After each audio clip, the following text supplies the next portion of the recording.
Europe, 1171. The Banana Republic launched an invasion of Messerich, aiming to overrun the southern regions before the onset of summer. The plan relied on speed, but resistance proved stronger than expected. By early October, the Bananas had exhausted much of their offensive capability. Although they achieved some success in Italy, the front ultimately stabilized into a stalemate. Hayes, determined to end the war decisively, began preparing a new offensive for the following year. Initially planned for mainland Italy, the operation was later redirected toward Dalmatia. In this sector, the Banana Republic held the initiative, fielding 235,000 troops against 195,000 Mesarian defenders. The situation was made worse for Messerich by severe supply issues, as large numbers of their convoys were being sunk en route to Dalmatia.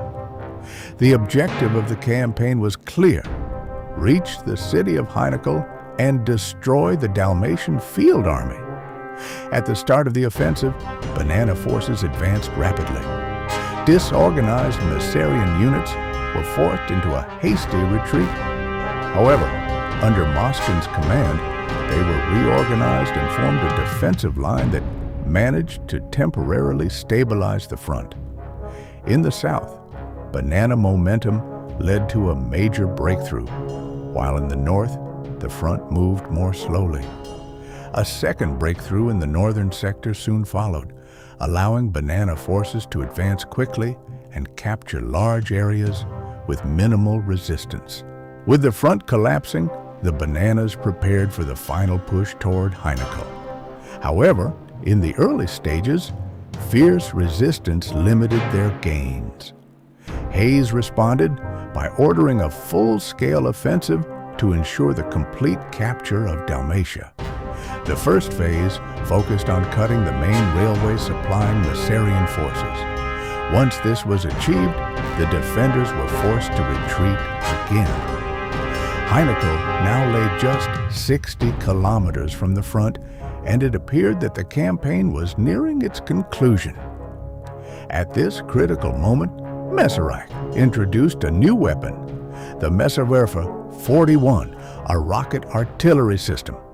Its psychological impact on Banana troops was significant, causing fear and disruption. However, despite its effectiveness in lowering morale, it failed to alter the overall strategic situation. With a final all-out offensive, the Helioscity Volunteer Corps reached the outskirts of Helioscity, marking the beginning of the battle for the city. The Mesarians had prepared a strong defensive belt around the outskirts. The 1st and 2nd Helioscity divisions advanced rapidly, capturing the town of Baby Crib after heavy fighting, supported by the 6th and 8th divisions advancing from the north. Meanwhile, in the northwest, the 5th, 4th, and 2nd Infantry divisions pushed forward, encountering fierce resistance. Mesarian air support slowed the advance, but after a week of fighting, the road connection to the village of Nazi Crib was cut. The 17th and 18th divisions were destroyed, while the 10th Infantry Division managed to break through the encirclement and reach the defensive belt. Reinforcements arriving from the east temporarily halted the Helioscity advance. However, a breakthrough by the 1st Infantry Division inflicted heavy casualties on both sides and forced the defenders to withdraw toward the city center. At the same time, a coordinated Helioscity offensive from the east encircled and destroyed the 8th Infantry Division. What followed was brutal urban warfare. The battle for Helioscity lasted 3 months, with fighting conducted block by block. As Banana forces cut off supplies and tightened the encirclement, the situation for the defenders became hopeless. Eventually, the Dalmatian Field Army surrendered. The operation known as Operation Aegis of Poseidon was declared a success. Mycerian losses totaled 85,000 dead and 110,000 captured, along with the destruction or abandonment of approximately 400 artillery pieces.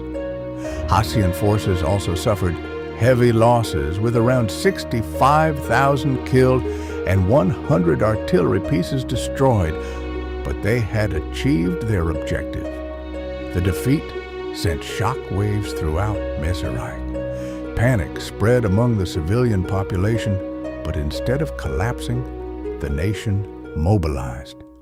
War bonds were purchased in massive numbers. Children and teenagers were put to work constructing defensive fortifications, and women volunteered in large numbers for medical service. The disaster had not broken Mesarike. It had hardened its resolve. With the Banana Field Army now freed from immediate threats, their command moved quickly to exploit the situation. The Peloponnese was overrun, and a puppet state was established in Dacia, turning the region into the breadbasket of the Banana Republic. These gains significantly strengthened their strategic position against Mesarike, but their rise did not go unnoticed. To the east, Pandia felt increasingly threatened. Its leadership began drafting plans for a massive preemptive strike, Operation Iron Wolf. The objective was clear: a rapid invasion through Bulgaria, the capture of Bananople, and the collapse of the Banana Republic. At the same time, Hassian economic planners introduced a new system of deferred payment notes designed to secretly finance rapid rearmament while keeping deficit spending hidden. War was no longer a possibility. It was inevitable. The strategy relied on coordination. While Pandia would strike from the east, Mycerian forces would launch a simultaneous offensive from the west, aiming to overwhelm Banana defenses on both fronts. On April 1st, 1173, Pandia declared war. The opening phase was devastating. Pandian forces advanced rapidly, smashing through forward defenses and capturing the Banana Fourth Army Corps. However, the speed of the advance quickly stretched their supply lines too thin. Forced to pause and reorganize, they unintentionally gave the Bananas a brief window to recover.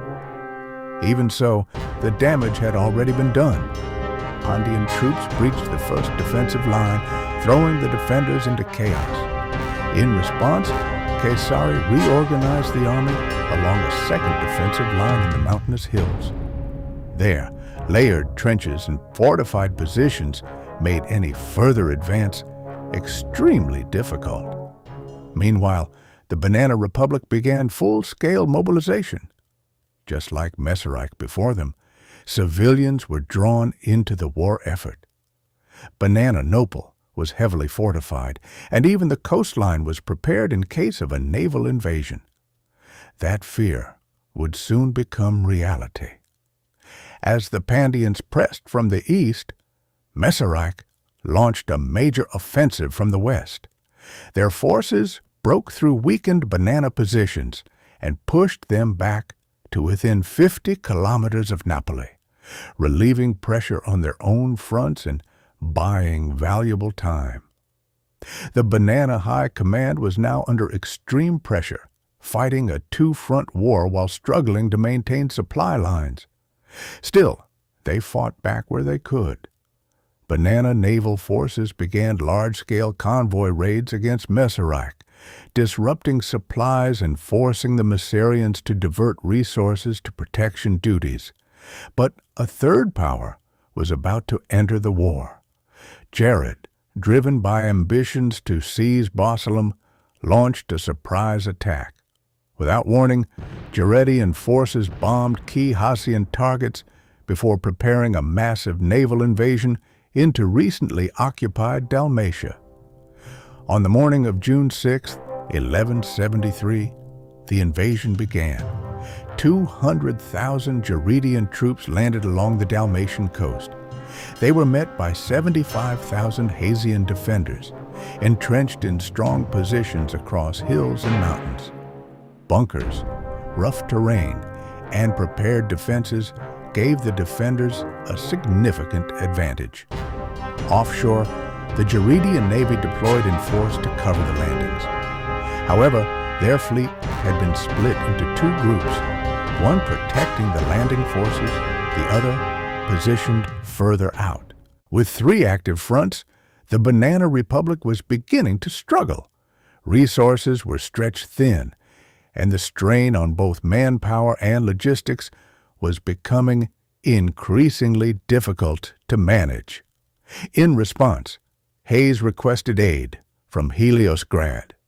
Shipments of tanks, machine guns, and military instructors began arriving, helping to stabilize the situation and improve the effectiveness of Banana forces, especially against the Pandians. But the Pandians were already preparing their next move. In early 1174, they launched a large-scale deception campaign as part of their new offensive plan, codenamed Operation Alexander. The deception itself was referred to in Pandian strategy as a hidden goopies, a term roughly translating to dumber than a fool, reflecting their goal of completely misleading enemy intelligence. The plan was carefully constructed. Pandian forces began visibly concentrating troops in the eastern sector. Large formations, supply convoys, and armored units were deliberately moved in the open, creating the impression of an imminent offensive in that region. At the same time, they staged a false withdrawal in the west, moving vehicles away during daylight hours only to return them under cover of darkness, concealed and repositioned. The deception worked. Banana High Command became convinced that the main Pandian attack would come from the east and began shifting reserves accordingly. What made the deception even more effective was that it was partially true. Pandia was planning an offensive in the east, through Thrace and toward Banana Nopal. This element of truth reinforced the illusion, making it far more believable. When the offensive finally began, it struck with overwhelming speed. Pandian forces surged forward, rapidly capturing large portions of Bulgaria. The banana puppet state in the region collapsed almost immediately. Within a short time, Pandian troops had reached the banana border, but the rapid advance came at a cost. By the time they reached their objectives, Pandian forces had exhausted much of their offensive capability.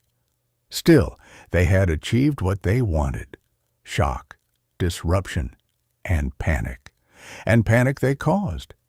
The bananas rushed to redeploy reserves to the threatened sector. But the terrain now favored the defenders.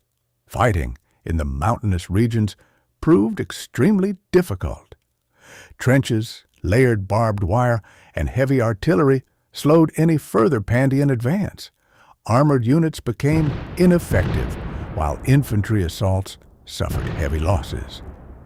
Inside Banana Nopal, the situation felt dangerously close. From his own residence, Hayes could hear the distant rumble of artillery. The wall was no longer far away. It was approaching the heart of the nation. Hayes pushed for an immediate counteroffensive. He wanted to stabilize the front and deliver a decisive blow against the Pandians. But Caesari disagreed. He warned that a failed offensive could be catastrophic. If the Pandians managed to contain it, Banana Nopal itself could fall within a month. The decision was made to delay. Instead, Caesari and Banananios proposed a different strategy, one that focused on reducing pressure across all fronts rather than risking everything on a single offensive. Their plan emphasized eliminating the Gerudian threat entirely, freeing up forces that could then be redirected against Pandia. Hayes agreed. What followed was a renewed air campaign. Banana bombers and dive bombers began sustained attacks against the already weakened Jaredian Navy. Over the course of 2 months, these strikes proved effective, sinking 1 battleship and 1 destroyer, and further weakening Jared's ability to operate at sea. The Third Front was beginning to collapse, and with it, the balance of the war was slowly shifting. With the effective destruction of Jared's naval power, Hayes moved quickly to eliminate the remaining pockets of resistance in Dalmatia. The naval landing had collapsed entirely. Jaredian losses amounted to 86,062 killed and 23,504 wounded, alongside the destruction of roughly 1/3 of his fleet. With the landing force destroyed, Hazian Command was able to redeploy its manpower to a far more urgent priority, the war against Pandia. With these actions, Caesari began working on other ways of weakening the Pandians for the eventual counterattack. To support this effort, Banana intelligence networks attempted sabotage operations behind Pandian lines. Spies were deployed with orders to destroy bridges, railways, and key logistical hubs in order to disrupt supply lines. However, Pandian counterintelligence reacted quickly. Most infiltrators were captured before they could act, and only a single bridge was successfully destroyed, causing minimal disruption to Pandian logistics. Meanwhile, events beyond the main front were reshaping the wider geopolitical landscape. In a bid to project power onto the global stage, the Bloggian Empire launched a colonial campaign in Algeria. Forces under the command of Fidelis were deployed to suppress local resistance and secure the region under Bloggian control. At the same time, internal tensions within Bloggian and Jaredian spheres of influence led to the formation of a new political entity, Ironia Albion. The state emerged as a reaction to rising ideological divisions within the Bloggian Empire. Reactionaries from Bloggian territories and leftist factions from Jaredia both fled into the new nation. These opposing groups were unified under a new leader known as Capebbles. Through a hybrid political framework, Capebbles attempted to reconcile both ideological extremes, forming a doctrine that came to be known as Strasserism, blending elements of radical left and right-wing thought into a single, centralized ideology. The Banana Republic, observing Blog's successful colonization of Algeria, began to consider a similar move. Their attention turned toward Egypt, a strategically vital region that could serve both as a bargaining chip in future peace negotiations and as control over a crucial maritime route, the Levi Canal. The plan was bold. A naval landing was launched in Jarexiania, catching local defenders off guard. From there, Banana forces quickly expanded along the coastline, securing key ports and infrastructure.